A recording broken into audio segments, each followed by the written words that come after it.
এবারের ফসলটা যেন ঠিক থাকে। উপরওয়ালার কাছে তাই প্রার্থনা করো সীতা। বৌলার বিয়ের জন্য নতুন শাড়ি আর দুটি গরুর বাচ্চা লাগবে। সবই তো এই জমির হাত ধরেই করতে হবে আমাদের। তুমি যা চাও তাই হবে। ওপরওয়ালা আমাদের পরিশ্রম কখনো বৃথা যেতে দেবে না, দেখবে এবারেও দেবে না। এসো, এসো একটু জল খাও।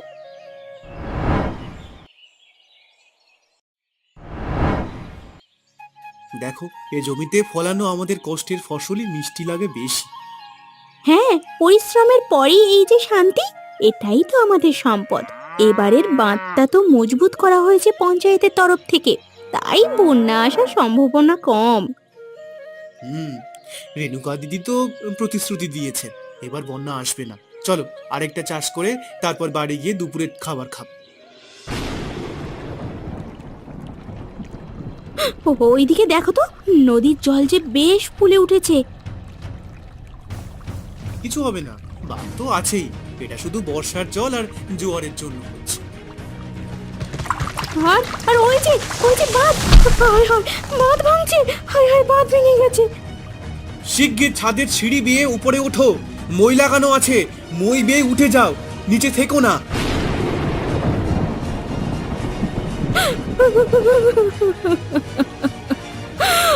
আমাদের সব শেষ হয়ে গেল গো, সব শেষ হয়ে গেল।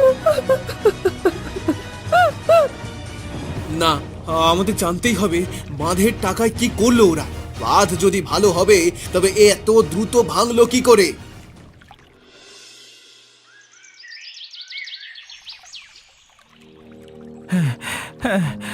রামলালদা, রামলালদা, তুমি তুমি আর সীতা দিদি কোথায় রামলালদা?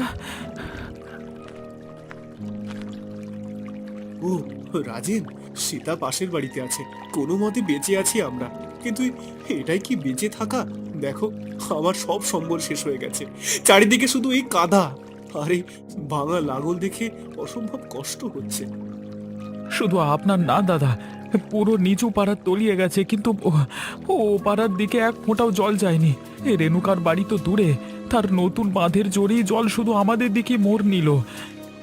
কি বলছো? বাদ তো সবার জন্য, রেণুকাদি বলেছিলেন যে। তিনি যা বলেন আর যা করেন তা তো এক নয়, জানোই তো। সে বাঁধের টাকা কোথায় গেল ভাবো। কাঠ আর বালুর বদলে খড় ব্যবহার করা হয়েছে, একটা ঝড়েই সব ভেসে গেল। তা কি করে সম্ভব? পঞ্চায়েতের টাকাগুলো কোথায় গেল? পঞ্চায়েত? ওই একটি মানুষই তো পঞ্চায়েত, হ্যাঁ? বাকিরা সব ভয় পায়, অথবা তার দলে ভিড়েছে। টাকার গন্ধ পেলেই মানুষ কি না করে। মানে আমাদের সর্বনাশটা ঠিকাদারি করার সময় করা হয়েছিল। রেণুকাদি, আপনি এলেন অবশেষে এই দুর্যোগে আমাদের দেখতে। আহা, কি যে করব ভাই, আমি কি আর উপরওয়ালা যে বন্যা থামাবো?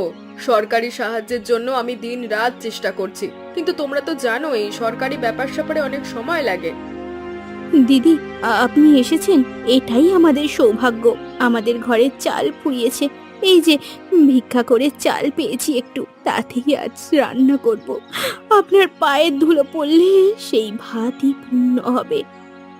দেখো তোমরা এর সরলতা, এই সরল মনই তো আমাদের গ্রামের সম্পদ। আমি তোমাদের ভালোবাসা নিয়েই তো বেঁচে আছি। এই চালগুলো দেখো, যেগুলো দেওয়া হচ্ছে, এটা শুধু চাল নয়, এতে মিশে আছে এই গ্রামের প্রতিটা মানুষের কষ্ট, বন্যার জল আর তোমাদের বিশ্বাস। এই ভিজে চাল দিয়ে রান্না করা ভাত, এটা আসলে বন্যার পানির ভাত।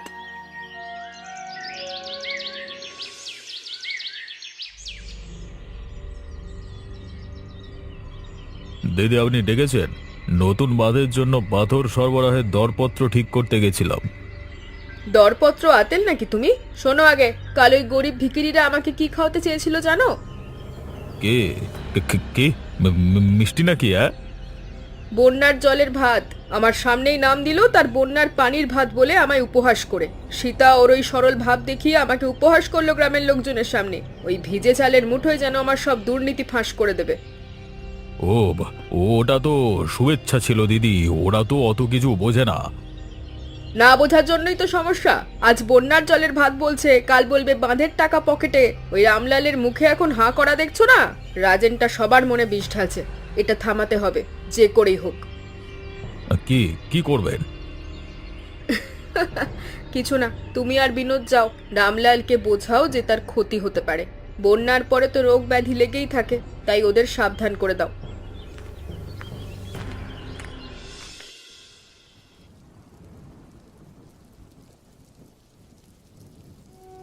হে রামলালদা, ঘুমাচ্ছ?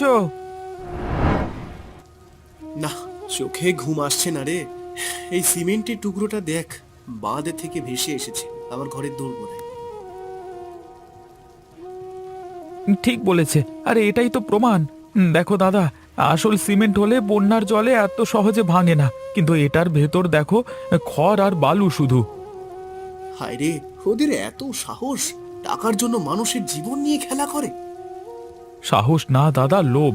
পুরো বাঁধের টাকার হিসেব আমি টের পেয়েছি। সরকার দিয়েছিল পাকা পাথর আর ভালো সিমেন্টের জন্য। রেণুকা তার ভাইপো ঠিকাদার দিয়ে কাজ করিয়েছে, যার দাম ছিল অর্ধেক। বাকি টাকা পকেটে ঢুকিয়েছে ওরা সবাই। তাহলে আমার ঘর, আমার জমি, আমার লাঙল সব গেল শুধু ওই একটা লোকের লোভের কারণে। হ্যাঁ, কিন্তু শুধু প্রমাণ যথেষ্ট নয়। ওদের বিরুদ্ধে প্রতিবাদ করতে গেলে লোকজনের সাহস চাই। তোমাকে সামনে দাঁড়াতে হবে, সবার সামনে প্রশ্ন তুলতে হবে। আমি কি পারবো? আমি তো একজন সামান্য গরিব চাষি মাত্র। তুমি পারবেই, কারণ ক্ষতি তোমারই সবচেয়ে বেশি হয়েছে। আর আর আমি আছি তোমাদের পাশে। আমরা এই সিমেন্টের টুকরো আর হিসেবের কাগজ সবাইকে দেখাবো, তারপর সবাইকে নিয়ে প্রতিবাদ গড়ে তুলব। রেণুকাদি কেনই বা এ ঘাটে দেখা করতে বললেন? অনেক জায়গায় তো আছে। গোপনে কথা বলতে হবে না, এখানে তো কেউ আসে না, শুধু মশার দল আর তুমি আমি। ভয় দেখানো তো সহজ কথা নয়। রামলাল জেদি মানুষ। ওরে বাবা!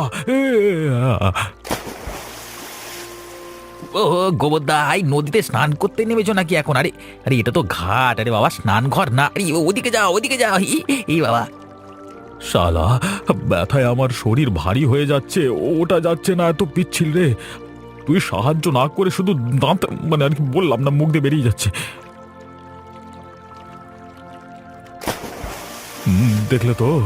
দেখলে তো এই কাদার মতোই আমাদের অবস্থা। রেণুকাদির কথায় চলতে চলতে একদিন ডুবতেই হবে আমাদের। কথাটা ঠিকই বলেছ। আমাদের জন্য এই কাদাই শোভা পায়। আর ওটো ওটো কাজে যাই, কিন্তু মনে রেখো, কাদায় পড়লে শুধু লোক হাসে না, কিছু চিহ্ন থেকে যায় সারা জীবনের জন্য।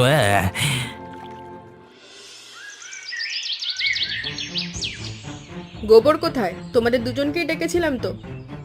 সে আজকে আসতে পারবে না দিদি, শরীর একটু খারাপ তার, আমি সব শুনবো। শোনো, অবস্থা ভালো না।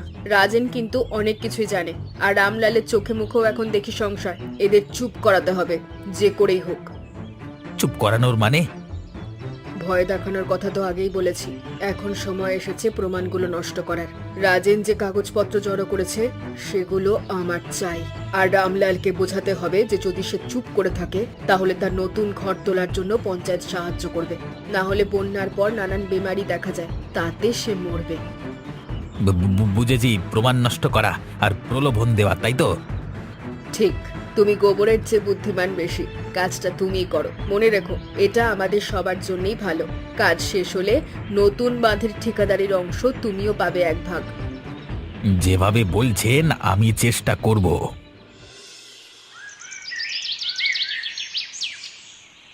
পেলাম দাদা, অবশেষে সব চূড়ান্ত প্রমাণ পেলাম।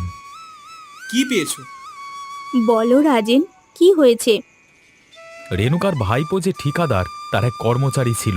সে ভয়ে গ্রাম ছেড়ে পালিয়েছে, কিন্তু পালানোর আগে তার ব্যক্তিগত ডায়েরি আর কিছু রসিদ রেখে গেছে আমার এক আত্মীয়র কাছে। এখানে দেখো লেখা, কাকির নির্দেশ, সিমেন্টের অর্ডার অর্ধেক করো, বাকি টাকা আমাদের মধ্যে ভাগাভাগি হয়ে যাবে।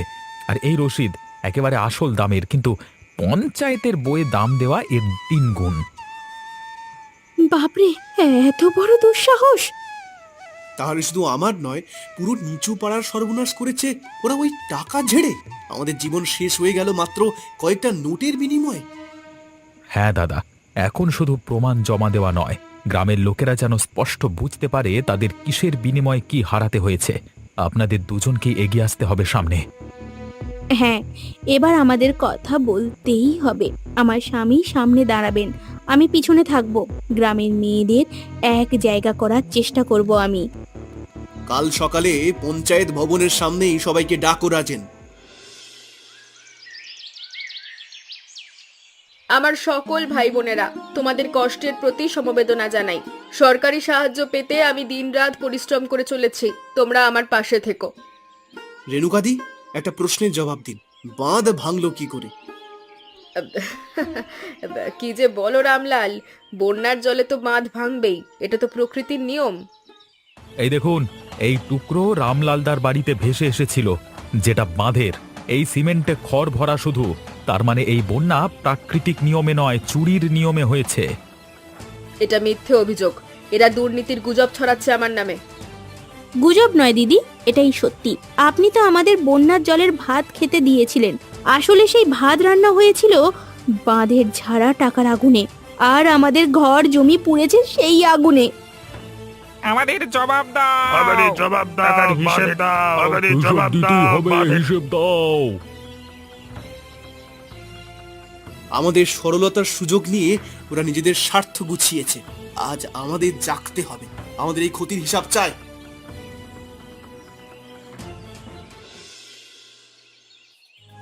কি অবস্থা দেখলে তো?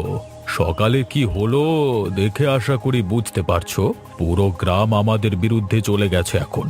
রেণুকাদি তো এখন নিজেরই সমস্যায় জেরবার।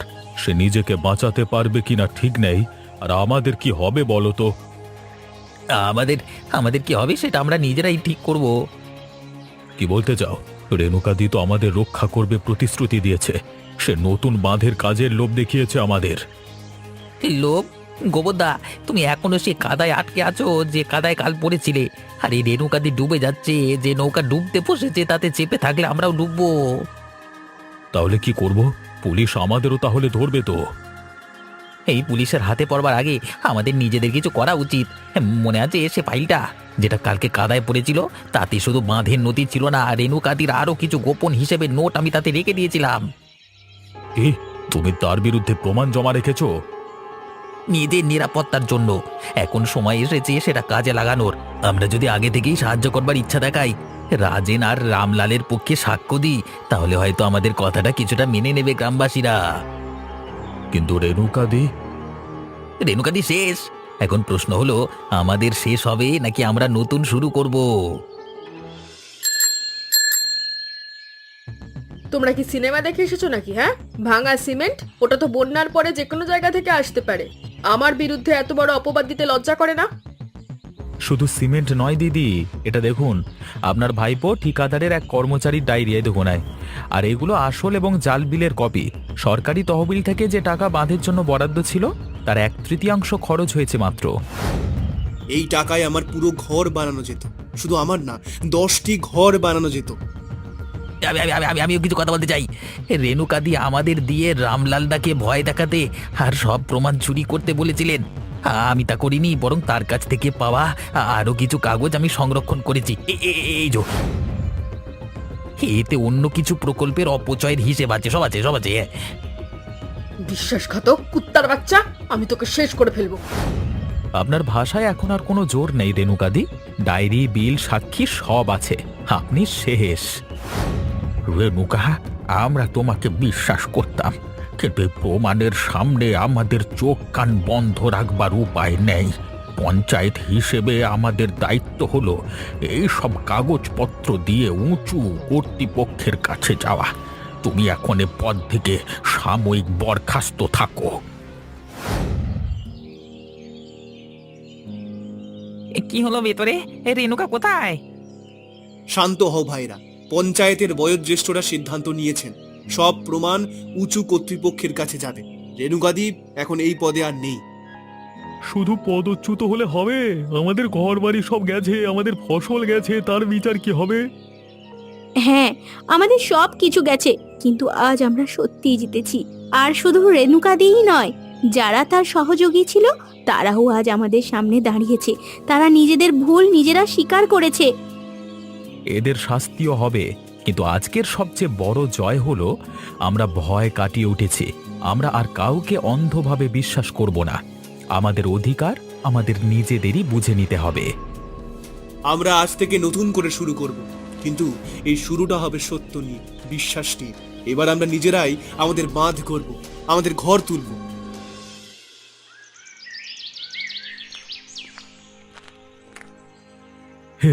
কোথায় যাচ্ছ গোবরদা? ফুর্তি মেরে বেড়াচ্ছ তো খুব নাকি? না না না না ভাই, আমি আমি আমি বাড়ি যাচ্ছি ভাই। বাড়ি? তুমি তো রেণুকাদির কুত্তা ছিলে বে, এই আমাদের সর্বনাশ করেছো। মাফ করো, আমি আমি ভুল করেছি, আমি সব স্বীকার করছি, ভুল করেছি। থামো থামো, আরে কি করছো তোমরা? রাজেন্দা, এর শাস্তি দিতেই হবে, এর আমাদের শত্রুর। শাস্তি দেবে কর্তৃপক্ষ, আরে আমরা নই। আমরা যদি আজকে ওদের মারি, তাহলে আমরা ওদের চেয়ে ভালো কি করে হব? এই দেখো না, বেটা ভয়ে কাঁপছে। আজকে সারাদিন ওই লজ্জায় ওর শাস্তি হয়েছে। হ্যাঁ, তোমার শাস্তি এখন থেকে শুরু। তোমাকে আমাদের নতুন বাঁধ তৈরি করতে হবে নিজের হাতে, হ্যাঁ, আর তাতেই তোমার প্রায়শ্চিত্ত হবে। আমাকে ক্ষমা করে দাও তোমরা। আর তোমরা চলে যাও, আর কাউকে ধরতে যাওয়ার দরকার নেই। বিনোদ নিজেই এসে সাহায্য করছে। আমাদের সবাইকে এখন একসাথে গড়বার কাজে লাগাতে হবে, ভাঙার কাজে নয়। সব প্রমাণ খুবই স্পষ্ট। সরকারি তহবিল থেকে টাকা মেরে আত্মসাৎ করে জাল দলিল তৈরি করে সবকিছুর দায় তুমি স্বীকার করছো তো? কি ম্যাডাম, স্বীকার করো? স্যার স্যার, এরা আমার শত্রু স্যার। আমাকে ফাঁসানোর ষড়যন্ত্র করেছে এরা। স্যার, ষড়যন্ত্র নয়, এখানে আরো কাগজ আছে অন্য প্রকল্পের, সবই আমরা জমা দিচ্ছি। পুরো গ্রাম সাক্ষী আছে। তাছাড়া স্যার, আমরা শুধু ন্যায় বিচার চাই। আমাদের ঘর বাড়ি ফসল সব গেছে। আমরা চাই না আর কেউ এভাবে শোষিত হোক। বুঝতে পারছি, আইন নিজের পথে কাজ করবে, আপনাকে বন্দি থাকতে হবে। চলুন। সব শেষ অবশেষে এত যুদ্ধের পর। না দাদা, এই তো সবে শুরু।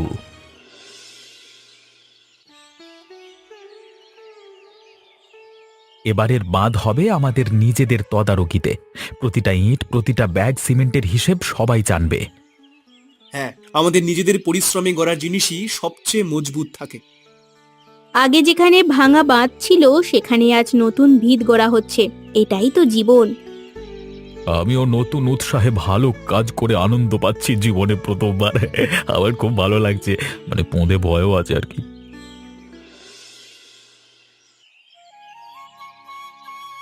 কখনো ভাবিনি আবার এই সুন্দর দৃশ্য দেখব, এই ছাদে আবার দাঁড়াবো। এই নদী তীরে সূর্যাস্ত দেখার শান্তি আলাদাই। শুধু ছাদ না দাদা, তোমার নিজের ছাদ, তোমার পরিশ্রম আর সবার সহযোগিতার ফসল। ওই বাঁধটাই এখন আমাদের রক্ষাকর্তা। হ্যাঁ, কিন্তু মনে রেখো, সবার বড় বাঁধটা আমাদের, মনে আছে তো? যে বাঁধ ভবিষ্যতে কাউকে আমাদের সরলতা নিয়ে খেলা করতে দেবে না। এই নাও, এটা তোমারই রাখা উচিত। এটা রাখবো কেন? এটা তো ধ্বংসের স্মৃতি। ঠিক বলেছ, ধ্বংসের স্মৃতি, যাতে ভুলে না যাও কখনো কি হারিয়েছিলে আর কেন হারিয়েছিলে। আরো গুরুত্বপূর্ণ, কিভাবে ফিরে পেয়েছো। আচ্ছা, তোমরা বলো তো, কাদায় পাপোশকে গোবরের সাথে যে লোকটা পড়েছিল, তার নাম কি? কমেন্ট করে জানিও কিন্তু। আর হ্যাঁ, দেখেছো তো খারাপ কাজ করলে কেমন শাস্তি পেতে হয়। তোমরা আমরা সবাই সততার পথে থাকবো। আর অবশ্যই তোমরা জানিও যে আমাদের গল্পটি কেমন লাগলো। কমেন্ট করে জানাতে ভুলো না। আর অবশ্যই চ্যানেলটিকে সাবস্ক্রাইব করো।